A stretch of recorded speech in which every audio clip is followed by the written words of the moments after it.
Hello, and welcome to another video guide for The Last Spell. I'm Jade Star, and today I'll be covering the Degenerate Corpse Strategy, and the important information you need to know about it.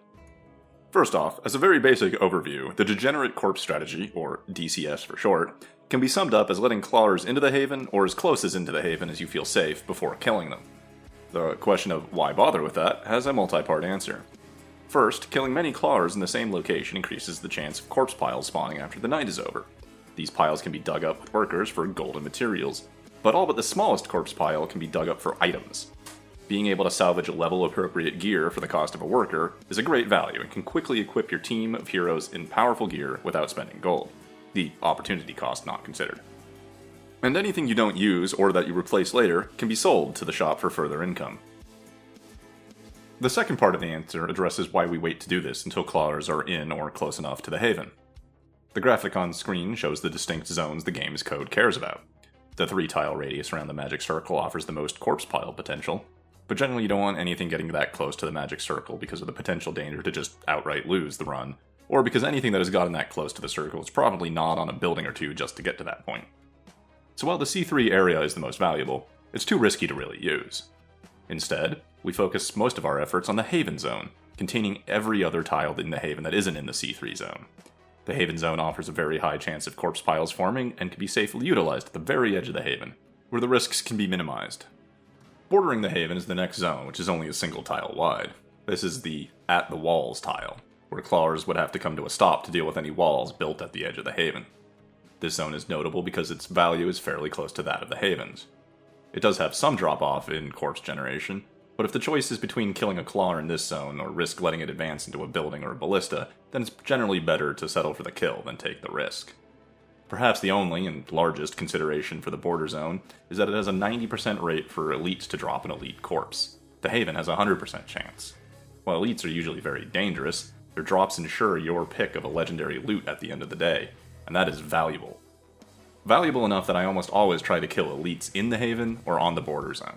Certain elites make this much harder than others, so it's a case-by-case decision.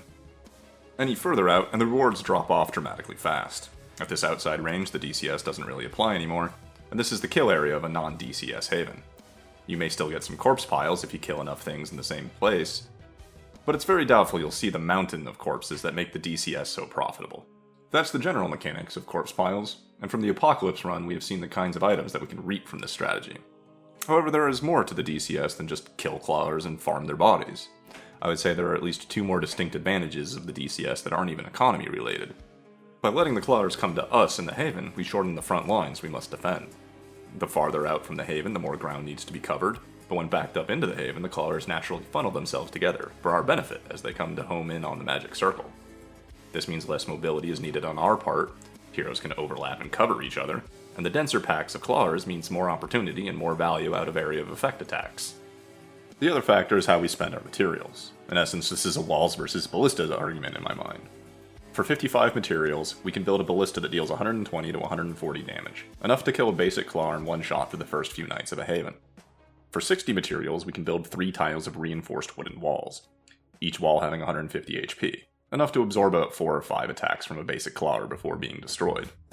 This might seem like they're about equal, so it's going to be a subjective evaluation for everyone to make on their own, but upgrades and omens can really change the math here. Later on, ballistas can be upgraded to fire twice a turn, each shot requiring a different target. This upgrade only costs 35 materials, increasing the total cost to 90 materials.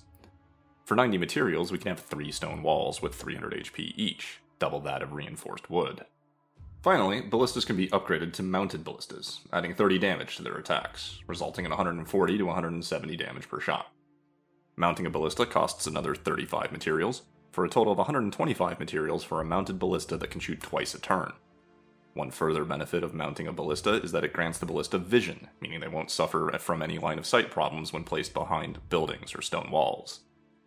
For 120 materials, we can have 3 reinforced stone walls, each with a 450 HP. In my determination, ballistas are the better value. Ballistas kill things, while walls don't. It's possible to build 1 ballista for every 3 tiles of wall, depending on the upgrade level of the ballista and wall being compared. And possibly the most important factor is that walls require constant repairs if they're doing their job, which is being attacked. Ballistas don't. So while a battery of ballistas and a lengthy wall cost the same to build, the wall has an upkeep cost in repairs, which eats into materials and cuts into your future material spending. Meanwhile, ballistas can just keep spending, building, and upgrading. Lastly, there is the economic side of the DCS. Gold is mainly used for two things: buildings and their upgrades, and buying gear for your heroes. The DCS absolutely destroys the other methods for equipping your heroes by showering you in equipment every morning. It also doesn't cost anything to set up, unlike the workshops and gold mines that must be built, upgraded, and optionally sent extra workers to produce additional rewards each morning. Additionally, workshops must purchase expensive upgrades to increase the item level of the equipment they produce, whereas the loot from the DCS upgrades passively, scaling with each passing night. I think the DCS is a powerful way to play the game, but not a necessary one, and definitely not how I would advise anyone to play the game for the first time. While there's a lot to dissect and discuss about the mechanics and the value of a corpse pile and so on, I feel that the DCS actually harms the feel of the game in an in-game lore sort of way. Before the DCS, the gameplay reinforced the idea of a desperate struggle, building up walls to keep the monsters out, and hoping you had enough resources to survive another night. But when playing with the DCS, everything changes. You're no longer afraid of the Clotter Horde, you're looking at them as resources, like pinatas to crack open. You're not building walls and workshops to arm your heroes, or building a town that looks like people work or live in. Now you're building a killing field, desolate but for the bodies of your enemies. Ultimately, it's a pretty minor gripe that the DCS lessens my verisimilitude. But up until the DCS, the game absolutely nailed the look, feel, and atmosphere of a Lost Cause struggle, and this is the one and only thing that breaks that perfect immersion. Thank you all for watching. I hope this covered the DCS in enough detail for viewers to understand what I'm doing and why in the Apocalypse run. There are of course many fine details that go into any sort of strategy in the last spell, and this was meant to cover the broad strokes of the things I'm doing. Feel free to post any more questions, and otherwise I will see you in the next video.